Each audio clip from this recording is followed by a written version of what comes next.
हाँ जी, तो क्लास 10 का चैप्टर चल रहा है 11, नाम है इलेक्ट्रिसिटी। अब तक अपन क्या पढ़ चुके हैं, करंट पढ़ चुके हैं, ठीक है, उसका फॉर्मूला देख लिया। उसके बाद हमने पोटेंशियल देख लिया, पोटेंशियल का फॉर्मूला देख लिया, उसकी डेफिनेशन देख ली। आज हम देखेंगे रेजिस्टेंस, ठीक है। इवन हमने ओम्स लॉ भी देख लिया, ठीक है ना, क्योंकि ओम्स लॉ आता है तभी रेजिस्टेंस आता है, क्योंकि रेजिस्टेंस एक कांस्टेंट होता है। तो रेजिस्टेंस क्या होता है वो देखते हैं। चलिए, अब रेजिस्टेंस को पढ़ने से पहले हम एक वर्ड की बात करते हैं, रेजिस्ट। रेजिस्ट आपने या तो वर्ड सुना होगा, और अगर नहीं सुना है तो मैं बताता हूँ। देखिए, रेजिस्ट का मतलब क्या होता है। रेजिस्ट का मतलब होता है किसी का विरोध करना, किसी के अगेंस्ट चले जाना, ठीक है, किसी की बात न मान करके उसका उल्टा करना।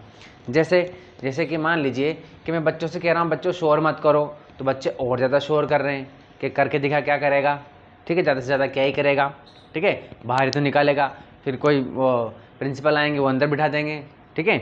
तो उनको पता है कि कुछ होने वाला नहीं है, तो लो करो मस्ती, तो अगेंस्ट करते हैं, ठीक है ना, अगेंस्ट जाते हैं। इसी तरीके से बच्चे ने पूछा, वही जो बच्चा परेशान कर रहा था उसने पूछा मैं आई गो टू वॉशरूम, ठीक है, तो मैं मना कर दूंगा कि अभी रुक जाओ, अभी मत जाओ, तो मैंने उसको क्या कर दिया, रेजिस्ट कर दिया।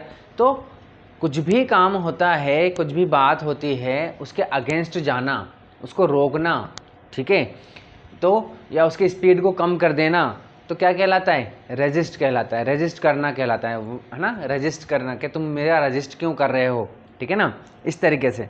तो रेजिस्ट का मतलब समझ में आ गया होगा। इस तरीके से आप बोल सकते हो, जैसे कि कोई गाड़ी जा रही है रोड पर, है ना, तो अगर वो प्लेन रोड है, एकदम क्लीन है, ठीक है, तो बहुत स्पीड से या अच्छे से जा सकती है, कोई दिक्कत नहीं आएगी उसमें, ठीक है ना, जैसा वो जाना चाहता है, जिस स्पीड पे जाना चाहता है उस पर वो जा सकता है। लेकिन अगर बार बार ब्रेकर आएंगे तो क्या होगा, फिर उसे गाड़ी को धीरे करना पड़ेगा। ब्रेकर क्या कर रहे हैं, उसको रेजिस्ट कर रहे हैं, समझ में आ गई बात, उसकी स्पीड का रेजिस्ट कर रहे हैं। तो उसी से आया रेजिस्टेंस, ठीक है। तो रेजिस्टेंस, बट रेजिस्टेंस जो है वो सिर्फ और सिर्फ इलेक्ट्रिसिटी के मामले में हम यूज़ करते हैं, है ना। जैसे मैं बोल रहा हूँ रेजिस्ट, तो आप किसी के भी सब्जेक्ट में, किसी भी सब्जेक्ट में उसको ले सकते हो, किसी भी बात में ले सकते हो उसको, जैसे कि मैंने आपको अभी सारे एग्जाम्पल दिए, ठीक है। तो किसी भी मामले में आप रेजिस्ट को ले सकते हो, लेकिन मैंने बोल दिया रेजिस्टेंस, तब तो भाई साहब आपको सिर्फ इलेक्ट्रिसिटी के मामले में ही लेना पड़ेगा। मतलब क्या, मतलब ये है कि मैंने बोला रेजिस्टेंस, तो आपके दिमाग में आना चाहिए एक वायर, उसमें फ्लो होते हुए इलेक्ट्रॉन्स और उसको रोकता हुआ रेजिस्टेंस, ठीक है ना, उसके फ्लो में उसके अगेंस्ट उसके या उसको स्पीड को कम करने वाला रेजिस्टेंस। बात समझ में आ गई। जैसे कि मैंने आपको समझा चुका हूँ कि ये क्या है, एक सॉकेट है, ठीक है भाई, इस तरीके से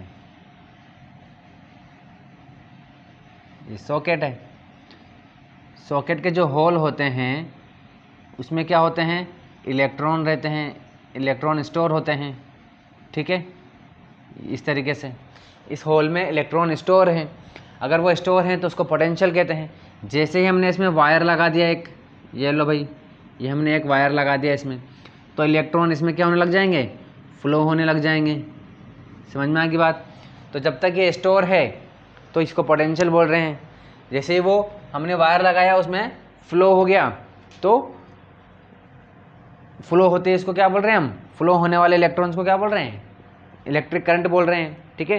यानी कि जैसे ही मैंने बोला पोटेंशियल, तो आपके दिमाग में क्या आना चाहिए, ये सॉकेट आना चाहिए, एक सॉकेट, ठीक है, उसमें इलेक्ट्रॉन उसके होल में जो मेटल की वो रहती है ना, टिप रहती है उसकी, ये इस तरीके से, ठीक है। तो उसमें मेटल का जो होल है वो, उसमें स्टोर इलेक्ट्रॉन, ये इमेजिन आना चाहिए, ये इमेजिन करना है आपको, ये दिमाग में ये पिक्चर आनी चाहिए। मैंने बोला पोटेंशियल, तो दिमाग में क्या आएगा, एक सॉकेट और उसमें स्टोर इलेक्ट्रॉन, उसके होल में स्टोर इलेक्ट्रॉन। लेकिन मैंने बोला करंट, तब आपके दिमाग में आना चाहिए कि उसमें हमने वायर लगा दिया और उसमें इलेक्ट्रॉन फ्लो हो रहे हैं, ठीक है। तो उस फ्लो इलेक्ट्रॉन को हम क्या बोल रहे हैं, फ्लो ऑफ इलेक्ट्रॉन्स को क्या बोल रहे हैं, करंट या इलेक्ट्रिक करंट कहते हैं, ठीक है। चलिए अब देखिए अच्छा, हमारे घरों में जो वायर लगा होता है, वायरिंग जो होती है हमारे घरों में, वो कौन से मेटल की होती है, बिल्कुल सही, कॉपर की होती है। कॉपर की ही क्यों होती है, इसका मतलब कुछ तो रीज़न है कॉपर का लगाने का, ठीक है ना। कॉपर के बाद सेकंड जो ऑप्शन होता है वो होता है एल्यूमिनियम का, ठीक है। तो एल्यूमिनियम और कॉपर का ही ज़्यादा यूज़ क्यों कर रहे हैं, दूसरों का क्यों, आयरन का क्यों नहीं कर रहे, जबकि हमको पता है कि आयरन भी क्या होता है, बहुत अच्छा इसमें इलेक्ट्रिक करंट फ्लो हो सकता है, लेकिन क्यों नहीं कर रहे हैं, तो समझिए बात को। देखिए तो अच्छा, इसको अभी देखते हैं। तो मेरे ख्याल से देखिए ये करंट फ्लो हो रहा है, इस करंट को फ्लो होने से रोकने वाला, ठीक है ना, इनको रोकने वाला क्या कहलाता है, क्या कहलाता है, रेजिस्टेंस कहलाता है, ठीक है, रेजिस्टेंस कहलाता है। समझ में आएगी बात। चलिए कहाँ पर आता है ये रेजिस्टेंस, ये हमने फॉर्मूला देखा था ओम्स लॉ में, V is equal to I R, ठीक है, V is equal to I R. R को अगर हम इधर भेजते हैं, ठीक है, इक्वल के इस तरफ भेजते हैं, तो क्या हो जाएगा, अपॉन में आ जाएगा, क्योंकि इधर मल्टीप्लाई में है, इधर जाएगा तो अपॉन में आ जाएगा। इसका मतलब क्या हुआ, अपॉन में आने का मतलब क्या हुआ कि अगर रेजिस्टेंस बढ़ेगा तो करंट कम हो जाएगा, ठीक है। क्या मतलब है इसका, जैसे कि मैंने अभी बोला कि हमारे घर में कॉपर का होता है, मान लीजिए ये कॉपर का वायर है, ठीक है, तो मान लीजिए हमने आयरन का लगा दिया, ठीक है, तो आयरन में क्या होगा, आयरन का रेजिस्टेंस ज़्यादा होता है, क्या होता है, इसका रेजिस्टेंस ज़्यादा होता है, तो इलेक्ट्रॉन यानी कि इलेक्ट्रिसिटी जो है वो कम फ्लो होगी, यानी कि हमारा वेस्टेज ज़्यादा चला जाएगा, ठीक है, समझ रहे हो बात को, इस तरीके से। चलिए तो आयरन का हो गया, ठीक है। आयरन के अलावा अगर अपन टंगस्टन का ले लें, टंगस्टन, तो टंगस्टन तो भाई साहब वैसे ही सबसे ज़्यादा रेजिस्टेंस वाला क्या होता है, मेटल है, इसका रेजिस्टेंस सबसे ज़्यादा होता है टंगस्टन का। ये आयरन है भाई, ठीक है, ये आयरन है और ये टंगस्टन है, टंगस्टन, ठीक है। तो टंगस्टन का रेजिस्टेंस सबसे ज़्यादा होता है, ठीक है, तो इसमें करंट वैसे ही बहुत कम फ्लो होगा, यानी कि हमारा क्या होगा, इलेक्ट्रिसिटी का लॉस ज़्यादा हो जाएगा। बात समझ में आ गई। तो क्या मतलब है, जैसे जैसे रेजिस्टेंस बढ़ रहा है वैसे वैसे करंट का काम फ्लो कम हो रहा है, करंट कम हो रहा है, या अगर रेजिस्टेंस कम हो जाएगा, अगर रेजिस्टेंस कम होता है तो करंट क्या हो जाएगा, बढ़ जाएगा, जैसे कि कॉपर, ठीक है ना। तो कॉपर का रेजिस्टेंस क्या होता है, कम होता है, इसीलिए हमारे घरों में कॉपर का वायर लगाते हैं ताकि इसमें करंट ज़्यादा फ्लो हो, ठीक है, वेस्टेज कम हो, ठीक है, बात समझ में आ गई। अच्छा एक बार बताओ कि अगर उबड़ खाबड़ रोड है, बहुत ज़्यादा ख़राब रोड है, ठीक है, बहुत ही ज़्यादा खुदा हुआ रोड है बहुत ज़्यादा, तो आप अच्छे से गाड़ी चला सकते हो क्या। अच्छा आपका बताओ, आपका पेट्रोल कब ज़्यादा जलेगा, जब आपका एकदम स्मूथ रोड होगा, एकदम क्लीन रोड होगा, तब पेट्रोल ज़्यादा लगेगा, या आपका खराब रोड है, एकदम उबड़ खाबड़ रोड है, बहुत ज़्यादा गड्ढे गड्ढे हैं उसमें, तो रोड, तो किस कंडीशन में आप पेट्रोल ज़्यादा लगेगा।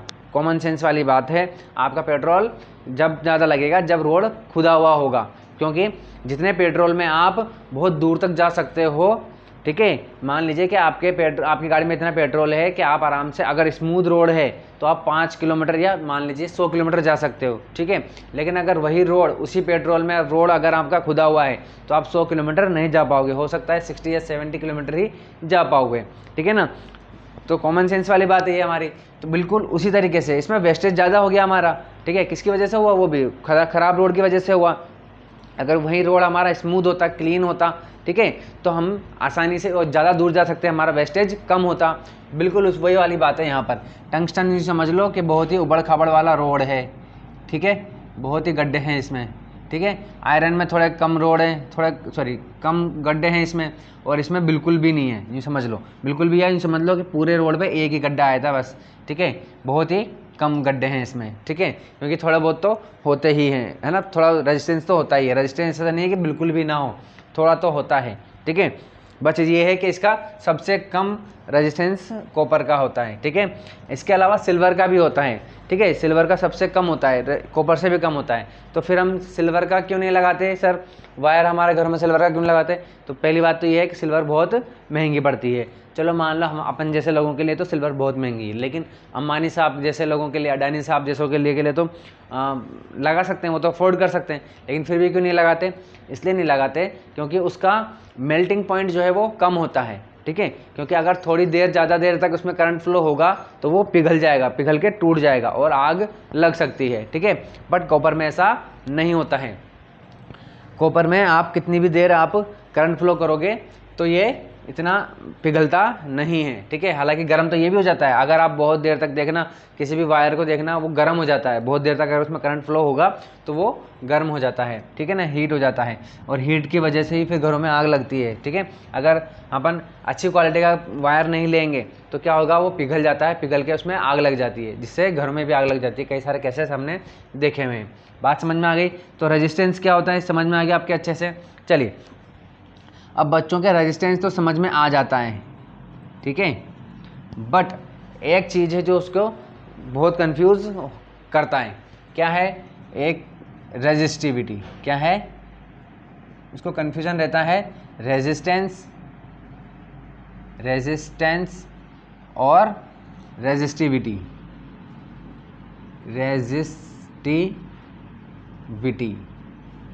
ठीक है, इन दो वर्ड्स में वो बहुत ज़्यादा क्या होता है, कंफ्यूज होता है कि रेजिस्टेंस और रेजिस्टिविटी में क्या डिफरेंस है भाई, ठीक है।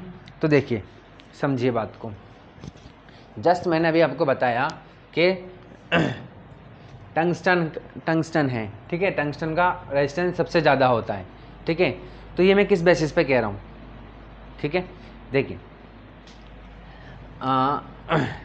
मान लीजिए कि मैं 1-1 मीटर का सारे वायर लेता हूँ, एक लेता हूँ टंगस्टन का 1 मीटर का, ठीक है, और इसकी मोटाई भी सेम ही है सबकी, है ना, सेम लेंथ और सेम मोटाई, क्योंकि रेजिस्टेंस जो है वो इन दो चीज़ों पर डिपेंड करता है, ठीक है। अभी मैं समझाता हूँ आपको। देखिए, ये देखिए, ये है टंगस्टन का, ठीक है, ये आयरन ले लीजिए और ये कॉपर ले लीजिए, ठीक है। तीनों की लेंथ भी क्या है, तीनों की लेंथ सेम है और मोटाई भी सेम है। समझी बात को आप पहले तो, ठीक है। देखिए, अच्छा एक बात बताओ कि फ़िलहाल अभी अपन क्या कर रहे हैं, कॉपर का ही वायर ले रहे हैं, ठीक है। ये कॉपर का वायर ले लिया मैंने, एक लिया है मैंने, मान लीजिए 1 मीटर का, एक लिया है मैंने 10 मीटर का, ठीक है। तो आप मुझे बताइए कि दोनों में रेजिस्टेंस किसका ज़्यादा होगा। कॉमन सेंस वाली बात है भाई। एक बार बताओ, एक 10 किलोमीटर का रोड है और एक 1 किलोमीटर का रोड है, तो गड्ढे किस में ज़्यादा होंगे? कॉमन सेंस वाली बात है, किस में होंगे भाई? 10 किलोमीटर वाले में होंगे। तो उसी तरीके से, क्योंकि वो उसकी लेंथ ज़्यादा हो गई, उसी तरीके से 10 मीटर वाला जो वायर है, इसमें क्या होगा, इसका रेजिस्टेंस ज़्यादा होगा क्योंकि इसकी लेंथ ज़्यादा है, ठीक है। इसी तरीके से क्या है कि अगर हमने इसकी मोटाई बढ़ा दी, एक बात बताओ कि अगर हम रोड को चौड़ा कर दें, ठीक है, तो चलना आसान होगा, या एकदम पतली गली कर दें तो चलना आसान होगा? मोटा कर देंगे तो चलना आसान होगा, ज़्यादा गाड़ियाँ भी निकल सकती है आराम से, ठीक है ना। बिल्कुल उसी तरीके से है, यानी कि अगर रोड चौड़ा कर दिया हमने तो चलना आसान है, यानी कि रेजिस्टेंस कम हो जाएगा, ठीक है। उसी तरीके से है। तो ये क्या कह रहा है, देखिए रेजिस्टेंस अभी हमने देखा यहाँ पर कि रेजिस्टेंस जो है वो क्या हो रहा है भाई, resistance is directly proportional to length. समझ में आ गई बात? Resistance is directly proportional to length, यानी कि जैसे जैसे लेंथ बढ़ेगी, आप किसी भी वायर की लेंथ बढ़ाओगे तो रेजिस्टेंस भी बढ़ेगा। समझ में आई बात? चलिए, लेकिन अगर आपने इसकी मोटाई बढ़ाई, ठीक है, तो मोटाई बढ़ाने से क्या होगा, रेजिस्टेंस कम हो जाता है। जैसे मैंने अभी आपको बताया कि रोड अगर आप चौड़ा कर दोगे तो चलना आसान हो जाएगा, उस पर गाड़ियाँ चलना आसान हो जाएगा, ज़्यादा गाड़ियाँ आराम से जा सकती हैं, ठीक है ना। तो इसको जो मोटाई है इसकी, उस मोटाई को हम ऐसे दिखाते हैं, ठीक है। तो रेजिस्टेंस क्या होगा, इज इन्वर्सली प्रोपोर्शनल टू इसकी मोटाई। इसकी मोटाई को बोलते हैं हम क्रॉस सेक्शन। क्या बोलते हैं? क्रॉस सेक्शनल एरिया, ठीक है, क्रॉस सेक्शनल एरिया। ऐसे क्यों दिखा रहे हैं इसको अपन? एरिया की वजह से, ठीक है ना। तो ए का मतलब हो गया cross sectional area. Cross sectional area क्या होता है भाई? जैसे कि मान लीजिए कि ये वायर है, ठीक है, ये वायर है, तो इस वायर को मैंने यहाँ से कट कर दिया। कट करने के बाद आपको क्या दिखेगा यहाँ पर? इधर से अगर आप देखोगे तो इस तरीके से आपको एरिया दिखाई देगा। ये जो एरिया है, इस एरिया को हम बोलते हैं क्रॉस सेक्शनल एरिया। बात समझ में आ गई? चलिए, तो देखिए, तो जैसे जैसे आप क्रॉस सेक्शनल एरिया बढ़ाओगे वैसे वैसे रेजिस्टेंस कम हो जाएगा, ठीक है। यानी जैसे जैसे उसकी मोटाई बढ़ेगी वैसे वैसे रेजिस्टेंस कम हो जाएगा। और अगर आपने एरिया कम कर दिया तो रेजिस्टेंस क्या हो जाएगा, बढ़ जाएगा। बिल्कुल वही वाली बात है, पतली गली कर दोगे तो चलना मुश्किल हो जाएगा, ठीक है। तो इस तरीके से, तो इन दोनों से हमारे पास एक फॉर्मूला आता है। फॉर्मूला क्या है भाई हमारे पास, यहाँ पर लिख देता हूँ मैं, ठीक है। ये इक्वेशन 1 है, ये इक्वेशन 2 है, दोनों को मिला के लिखेंगे तो क्या हो जाएगा, R is directly proportional to L upon A। क्या मतलब हुआ कि रेजिस्टेंस दो चीज़ों पर डिपेंड कर रहा है भाई, एक तो कर रहा है लेंथ पर और एक कर रहा है मोटाई पर, ठीक है। तो लेंथ बढ़ेगी तो रेजिस्टेंस बढ़ेगा और ये एरिया बढ़ेगा तो रेजिस्टेंस कम हो जाएगा, ठीक है। अब हमें पता है, हमने ओम्स लॉ में भी देखा था कि ये क्या है, डायरेक्टली प्रोपोर्शनल का साइन है, और जब भी डायरेक्टली प्रोपोर्शनल का साइन हटता है एक कांस्टेंट आता है, ठीक है। और हर सब जगह सेम नहीं आता, अलग अलग हो जाता है। तो ये हटाते हैं तो इक्वल आ जाएगा, इक्वल आएगा और एक क्या आ जाएगा, कांस्टेंट आता है, ठीक है। तो यहाँ पर जो कांस्टेंट आएगा वो आता है रो, ठीक है। क्या आता है, रो। और यही रो क्या है, रेजिस्टिविटी है, ठीक है। बट इसको इमेजिन कैसे करें वो यहाँ देखते हैं अपन। देखिए अब हमने कहा कि इन तीनों की लेंथ भी सेम है और मोटाई भी सेम है, ठीक है। तो इसका मतलब तीनों का रेजिस्टेंस सेम होना चाहिए, नहीं ना। इसका मतलब रेजिस्टेंस जो है वो लेंथ और मोटाई के अलावा भी किसी चीज़ पर डिपेंड कर रहा है। वो किस पर डिपेंड कर रहा है, नेचर पर, कि आपका पास जो वायर है वो किस मेटल का है, मेटल पे भी डिपेंड कर रहा है, मतलब मटेरियल पर डिपेंड कर रहा है। तो कॉपर का होगा तो आयरन का है और टंगस्टन का है, तो कॉपर का क्या होगा, सबसे कम रेजिस्टेंस होगा, ठीक है। आयरन का है उसका थोड़ा ज़्यादा होगा और टंगस्टन का है उसका सबसे ज़्यादा होगा। बात समझ में आ गई। कैसे भाई, देखिए हमने यहाँ पर लेंथ और मोटाई दोनों सेम सेम लिए तो फिर साइज सेम होनी चाहिए थी, रेजिस्टेंस सबका सेम होना चाहिए था, लेकिन नहीं, क्योंकि लेंथ और मोटाई के अलावा, इसका मतलब क्या हुआ कि लेंथ और मोटाई के अलावा भी एक कोई चीज़ है जिसके ऊपर रेजिस्टेंस डिपेंड कर रहा है। वो किस पर डिपेंड कर रहा है, नेचर पर, मटेरियल पर, ठीक है ना। ऐसा क्यों है कि हम क्या बोलते हैं, कॉपर का ही ले रहे हैं, क्यों, क्योंकि उसका नेचर है, उस मटेरियल की वजह से ले रहे हैं। क्योंकि हमें पता है कि घर में मान लीजिए जितना वायर लगना है उतना तो लगेगा ही सही, लेकिन अगर उसकी जगह हम कहते हैं कि भाई टंगस्टन का लगा लो, तो इसका मतलब जितना वायर हमको लगना है उतना तो लगेगा ही सही। मान लीजिए कि एक घर में 100 मीटर का वायर लगा है, ठीक है, 100 मीटर का वायर लगना है, तो आप कॉपर का लगाओगे कि टंगस्टन का लगाओगे भाई, जब लेंथ भी, क्योंकि पूरे घर में जितना भी वायर होगा सबकी लेंथ भी सेम होगी और मोटाई भी सेम ही होगी, ठीक है। तो आप कौन सा यूज़ करोगे, कॉपर का कि टंगस्टन का या आयरन का, हमें पता है हम कौन सा लेंगे, कॉपर लेंगे। क्यों, क्योंकि अगर हमने आयरन लगाया तो उसमें वेस्टेज ज़्यादा होगा, क्योंकि उसमें रेजिस्टेंस ज़्यादा हो जाएगा। तो हम कॉपर का लगाएंगे क्योंकि उसमें रेजिस्टेंस कम है, ठीक है, इनके कंपैरिजन में। तो ये हम जो बात कर रहे हैं, तो यहाँ पर हमने देखिए लेंथ भी और मोटाई दोनों सेम हो गई यहाँ पर, ठीक है। अब किस पर डिपेंड कर रहा है, नेचर पर डिपेंड कर रहा है, नेचर पर या मटेरियल पर डिपेंड कर रहा है। तो वही मटेरियल का जो फिक्स है, ठीक है ना, मटेरियल का रेजिस्टेंस फिक्स है। जैसे कि इसका 1 मीटर लेंथ है, मोटाई भी सेम है तीनों की, ठीक है। तो मान लीजिए कि इसका रेजिस्टेंस क्या हो जाएगा, इसकी रेजिस्टिविटी क्या हो जाएगी, इसकी रेजिस्टिविटी मान लीजिए कि